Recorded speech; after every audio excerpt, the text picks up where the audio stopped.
அனைவருக்கும் வணக்கம். நம்ம நாடா கணிதம் சேனல்ல குரூப் எக்ஸாம்ல கேட்கப்பட போற கேள்வி அல்லது கேட்கப்பட்ட கேள்விகள பார்த்துட்டு இருக்கோம். அந்த வரிசையில ஒரு சதுர வடிவ அறையின் பக்க அளவு 240 மீட்டர். அந்த அறையில் மார்பிள்ஸ் பதிக்க 30 மீட்டர் பெருக்கல் 20 மீட்டர் அளவுள்ள எத்தனை மார்பிள்கள் தேவை? நம்ம கேள்வியில சதுரம் மட்டும் தான் நம்ம கண்ணுக்கு தெரியுது. நம்ம கண்ணுக்கு தெரியாத ஒரு உருவம் உள்ளடங்கி இருக்கு. அது என்னன்னா செவ்வகம். எப்படி இத நீங்க செவ்வகம்னு சொல்றீங்க? பாருங்க 2 வெவ்வேறு அளவு பெருக்கப்பட்டிருக்கு. 2 பெருக்கலோட பரப்பு யார குறிக்கும்னா, செவ்வகத்தோட குறிக்கும். 2 அளவுமே ஒரே அளவா இருந்தா அது யார குறிக்கும்னா, சதுரத்த குறிக்கும். அப்ப இங்க எத்தன விதமான பரப்பளவு இருக்குன்னா, 2 விதமான பரப்பளவு இருக்கு. ஒண்ணு சதுரத்தோட பரப்பளவு இருக்கு. இன்னொன்னு என்ன இருக்கு? செவ்வகத்தோட பரப்பளவு இருக்கு. நம்ம டைல்ஸ் எங்க பதிப்போம்? வீட்டுக்குள்ள தான் பதிப்போம். அப்ப அந்த வீட்டோட மொத்த அளவு தெரிஞ்சா தான் அதுல எவ்வளவு டைல்ஸ் வரணுங்கிறது தெரியும். அப்ப நம்ம இங்க எத கண்டுபிடிக்கணும்னா, சதுரத்தின் பரப்ப சதுர வடிவ அறை தானே. சதுரத்தின் பரப்ப எந்த பரப்பால வகுத்துறணும்?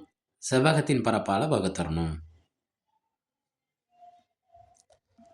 சதுரத்தின் பரப்பு எவ்வளோ? 240. சதுரத்தோட பரப்பளவுக்கு என்ன ஃபார்முலா? பக்கம் இன்ட்டு பக்கம்.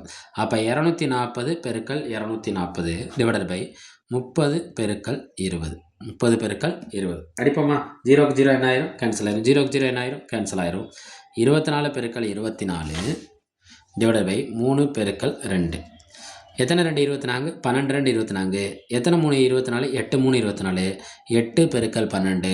பைத்தட்டி 80. 11 8 88. 12 8 எத்தனை? 96 மார்பிள்கள் தேவை.